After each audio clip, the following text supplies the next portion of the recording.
India voice, आपकी सोच, आपकी आवाज।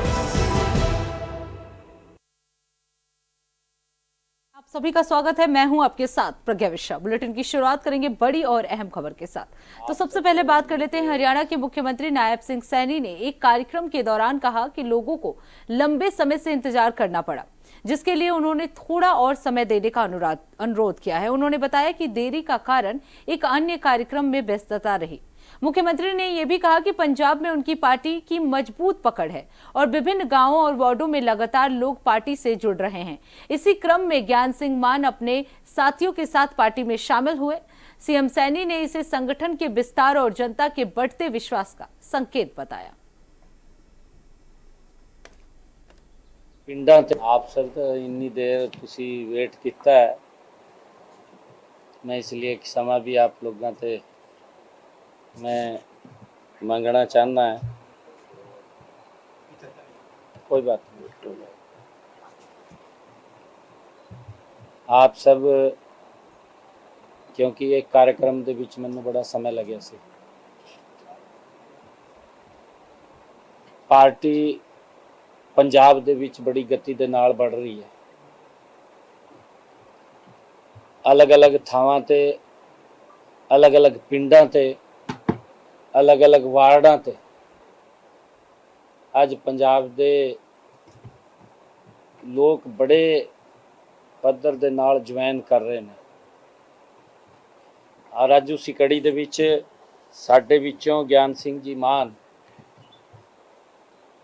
अज भारतीय जनता पार्टी दे विच उन्होंने ज्वाइन किया है अपने साथियों के नाल।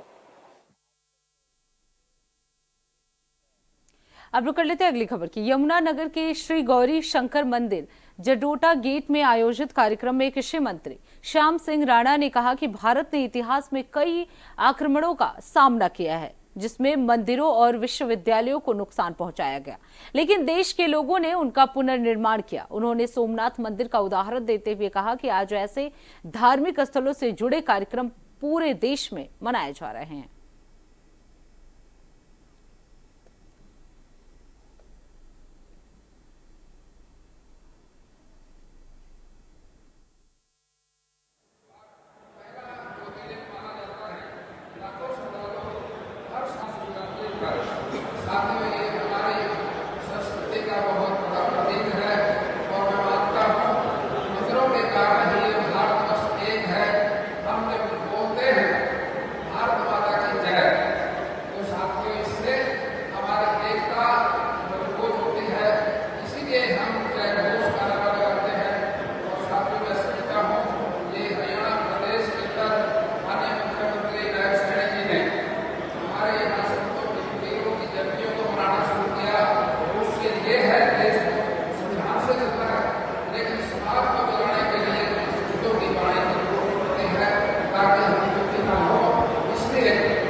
अब रुक कर लेते हैं अगली खबर की। हाल ही में आयोजित विशेष समाधान शिविर में बड़ी संख्या में लोग अपनी शिकायतें लेकर पहुंचे, जिनमें अधिकांश मामले बुढ़ापा, विधवा और दिव्यांग पेंशन राशन में कटौती और फैमिली आईडी से जुड़ी आय संबंधी समस्याओं के थे।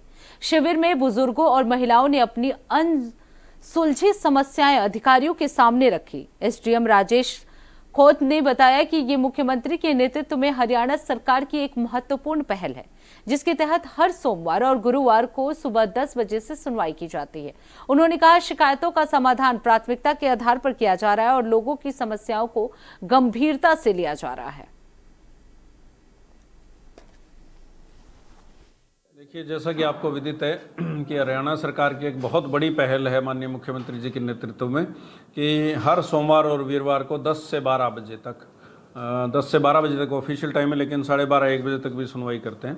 लगभग 15 के करीब जो है कंप्लेंट्स आप कह सकते हैं या सुझाव कह सकते हैं, वो आए हैं। लोगों की डिमांड्स भी आई है। तो इनकम के जो जेड क्रीम का इशू है, तो इनकम ट्रिपल PID से कम करवाने के लिए लोगों की काफ़ी एप्लीकेशन आई, पीने के पानी को लेकर के भी।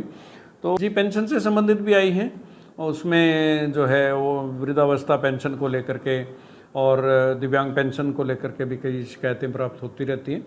उनका समाधान भी बहुत जल्द हो जाता है। मैं नीलम पत्नी सुनील कुमार, निवासी सज्जन गैस एजेंसी रोड पे रहने वाली हूँ। मेरी फैमिली आईडी में इनकम ज़्यादा करने के कारण मैं रोज़ चक्कर काट रही हूँ। करीब 3 महीने से चक्कर काटे जा रहे हैं, लेकिन फैमिली आईडी में कोई सुनवाई नहीं हो रही। मैं भी नाम 17 तारीख न मिली थी, नहीं बोला वो रखो कोर्ट में बिक जाओ। अरे मैं बहुत दुखी हूँ, मेरे चल नहीं जानता। मैं न कोई पानी दे दे तो पानी पी लूँ, कोई रोटी दे दे तो रोटी खा लूँ। अब रुक कर लेते हैं अगली खबर की। हरियाणा सरकार की नीतियों के खिलाफ यमुनानगर में फायर और सफाई कर्मचारियों का बड़ा प्रदर्शन तेज हो गया है। नगर निगम और फायर ब्रिगेड कर्मचारियों ने महापौर निवास का घेराव करते हुए सरकार के खिलाफ जमकर नारेबाजी की। संयुक्त यूनियन के नेतृत्व में सैकड़ों कर्मचारियों ने 17 सूत्रीय मांगों को लेकर आंदोलन तेज कर दिया है। फायर यूनियन महासचिव गुलशन भारद्वाज ने कहा कि प्रदेश भर में 1800 फायर और 34,000 सफाई कर्मचारी हड़ताल पर हैं, जिसे 14 मई तक बढ़ाया गया है। चेतावनी दी गई कि मांगे पूरी न होने पर अनिश्चितकालीन हड़ताल की जाएगी, जिससे पूरे प्रदेश में सेवाएं और प्रभावित होंगी।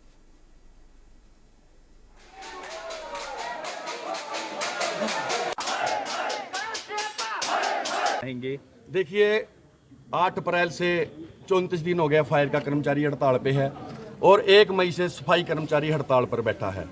इस कर्मचारी विरोधी जो सरकार है ये, इन्होंने बिल्कुल भी हमारे फायर के कर्मचारियों और सफाई कर्मचारियों की बात करने की कोशिश नहीं की है। हम सरकार से मांग क्या कर रहे हैं? कोई राजपाट मांग रहे हैं क्या?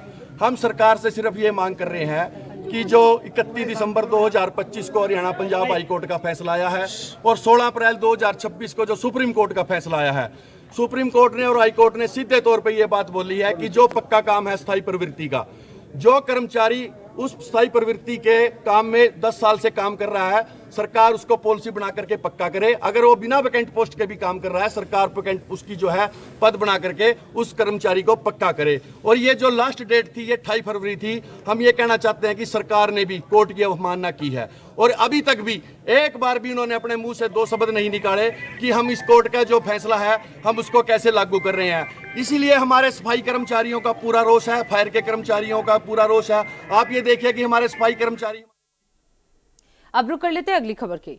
अंबाला में स्ट्रांग रूम की निगरानी व्यवस्था को लेकर बड़ा हंगामा हो गया है। आपको बता दें, OPS विद्या मंदिर स्कूल में बनाए गए स्ट्रांग रूम के बाहर CCTV डिस्प्ले न होने और कैमरों की व्यवस्था पर सवाल उठाते हुए कांग्रेस प्रत्याशियों सहित विपक्षी दलों और आजाद उम्मीदवारों ने धरना दे दिया। प्रत्याशियों का आरोप है कि पहले निर्देश देने के बावजूद डिस्प्ले नहीं लगाया गया और CCTV देर से चालू किए गए। स्थिति बिगड़ने पर पूरे इलाके को पुलिस छावनी में बदल दिया गया है। प्रशासन का कहना है कि कैमरे 24 घंटे सक्रिय हैं और पूरी रिकॉर्डिंग सुरक्षित है, जिससे प्रत्याशी कभी भी देख सकते हैं।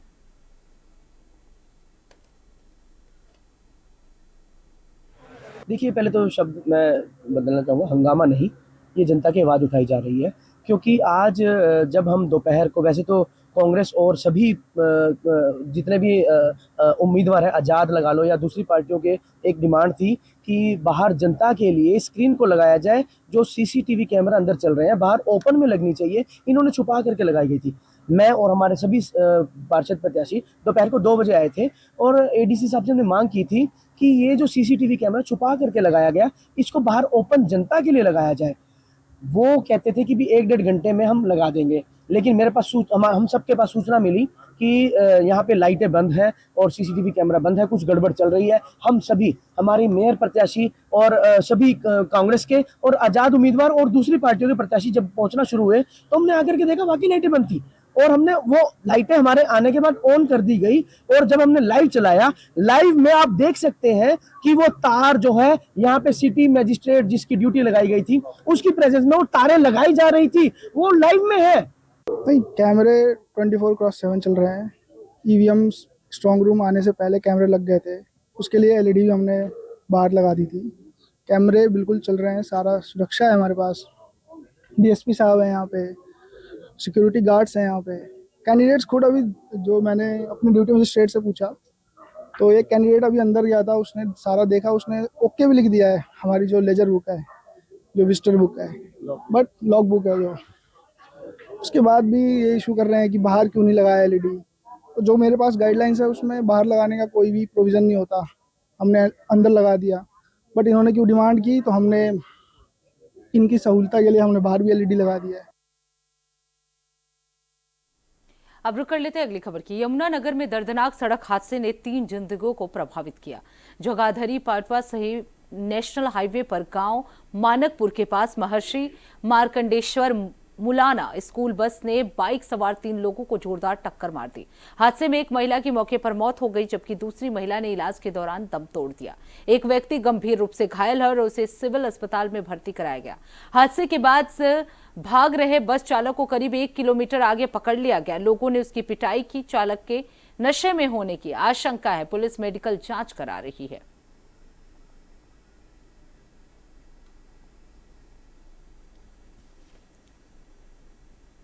तो फिलहाल रुकते एक छोटे से ब्रेक के लिए। ब्रेक के बाद जल्द लौटेंगे। देखते रहिए इंडिया वॉइस।